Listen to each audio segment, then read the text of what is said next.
power's on, but the screen is white. So something is wrong with the LCD. It was working, but for some reason the LCD is blank now.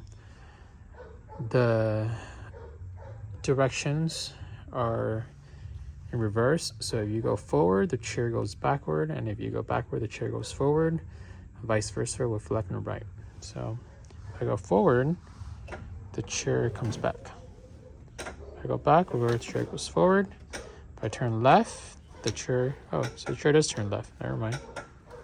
So yeah, see, so chair turns left, chair turns right. It's just the forward and backward options that are reversed. All right, let me know if you guys have any questions. Thank you.